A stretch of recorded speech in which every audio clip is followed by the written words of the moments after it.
this project I'm using 13 millimeter round mild steel, 1018 mild steel. 13 millimeters, just a little bit more than a half inch. Half inch is 12.7 millimeters.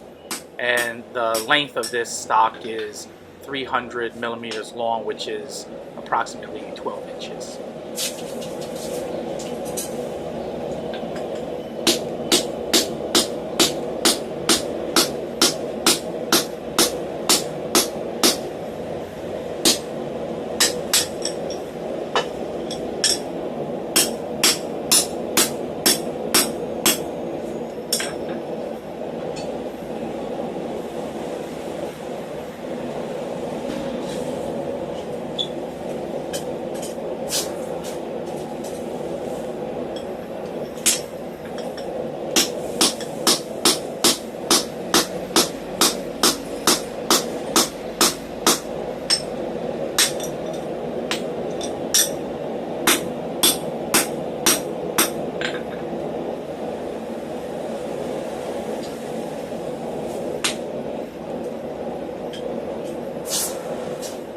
Since most tongs like this one are identical halves, initially I thought I would just show half of the process, just show it on one tong blank. But after making the video, I just figure I'll just follow through and as it says in the title, make this a a start to finish complete project, so you can see just about everything.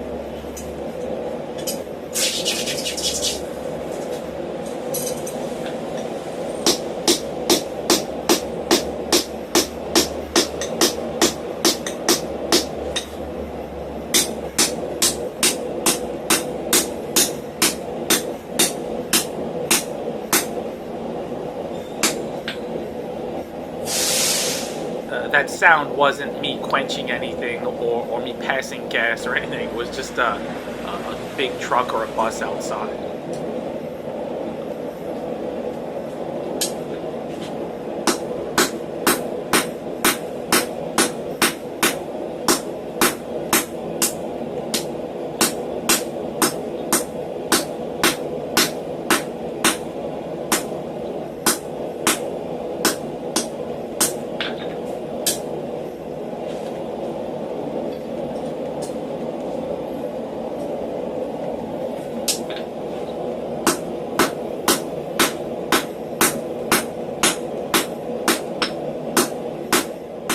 For most tongs, consistency is the key. You want to be consistent on each half.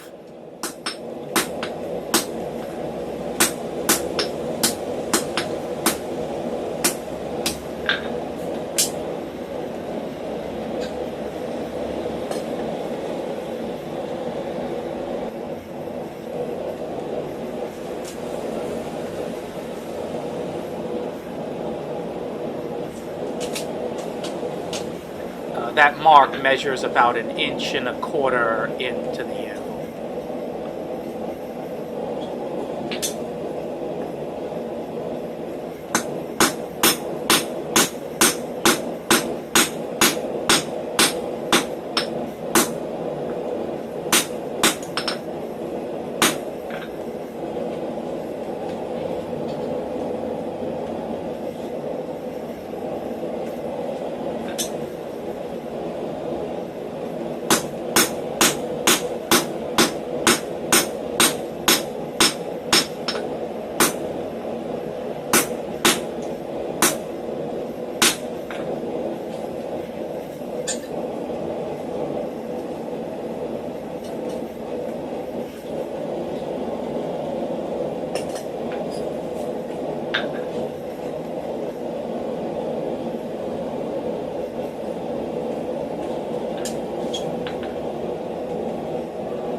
I replaced the wood blocks around the perimeter of my anvils with angle iron.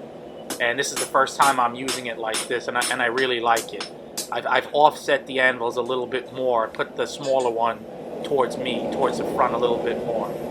So this way I can use the heavily radiused area that's on the right-hand side of that anvil.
Just refining the jaws here of each tong blank.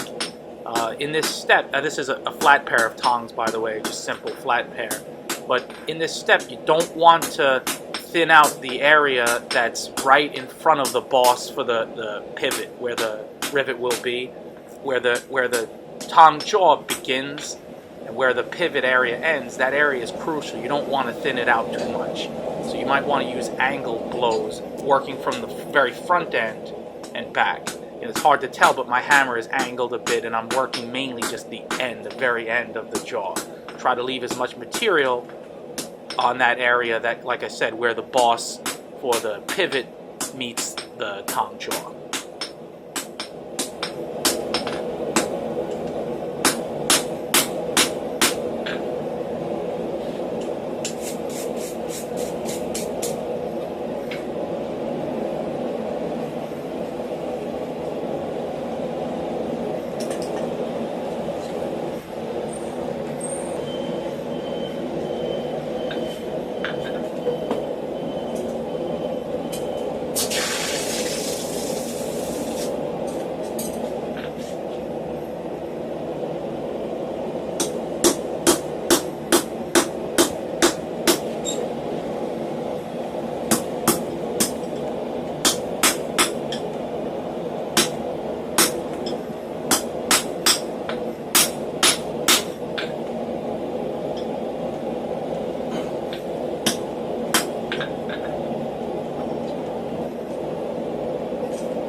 In this step here, I'm offsetting so that the tongs can accept the thickness that I want the tong to hold. And in this case, that would be 1/4 of an inch.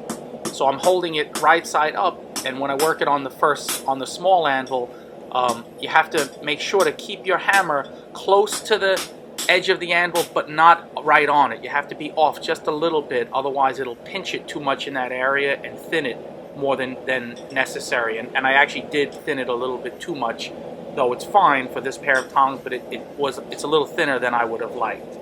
And then flip them over, and then you work it from the other side, the way you see me working on the larger anvil, and then that creates an offset. So it'll make some distance between the jaws to accept the stock that you want to hold.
Here I'm going to drift the holes to the proper size for the rivet that I want for these tongs.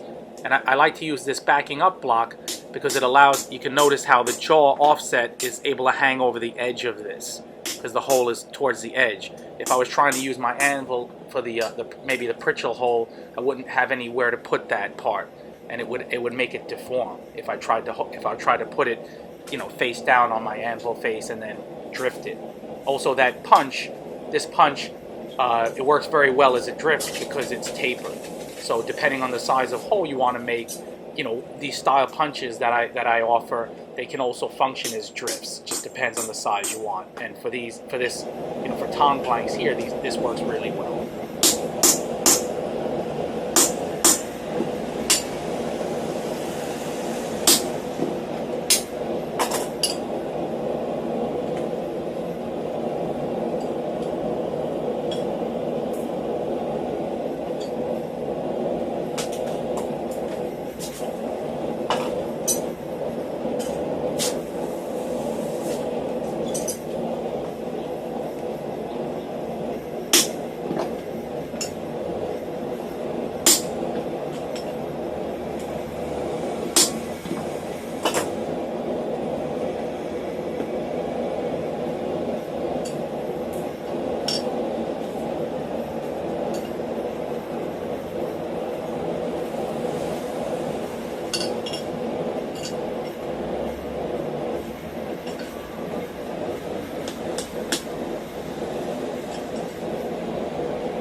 Here I'm going to use my guillotine tool with a radius die on the bottom and a flat die on top, just for the handle ends, just to put a half round on each handle end. This is unnecessary. You can do whatever you want for the handle ends. You can draw them out. You can do something like this, whatever you find is suitable for you, but it's not a necessary step. That one die that flew away there was I just had it in the back, butted up against the guillotine tool just to measure distance, so each one is equal. So you'll see I do that again. See, I put it back, and then I'll do that again, and it just as a stop, so I know where I'm at. That's all.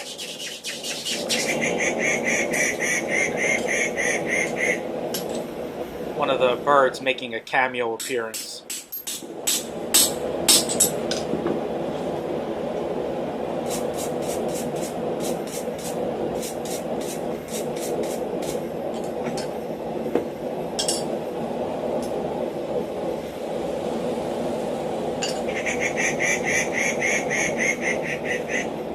Exit, stage left.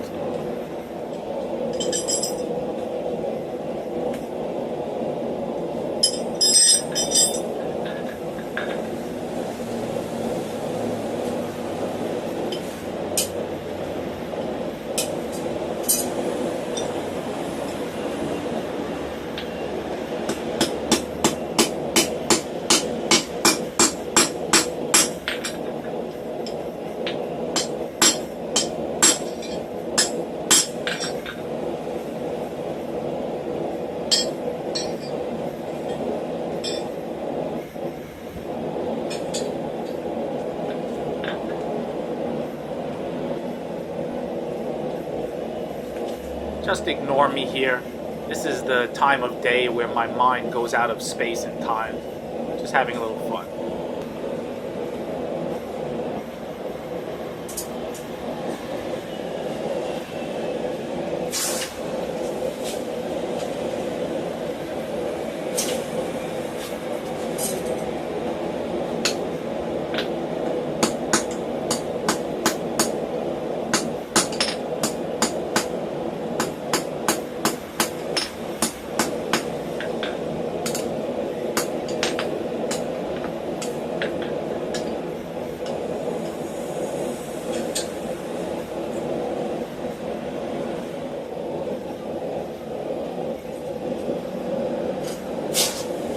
Whenever you hear that quenching sound, it's me quenching the back end of the tongs up to a point. So here I just quenched them just a little bit beyond the back end of where the rivet is. And so I'm going to adjust, I put a 1/4 inch square flat stock in the jaws, and I'm going to adjust the jaws to fit that, and then also adjust the reins to be at a comfortable distance.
So here is the finished tong, successfully made and ready for work.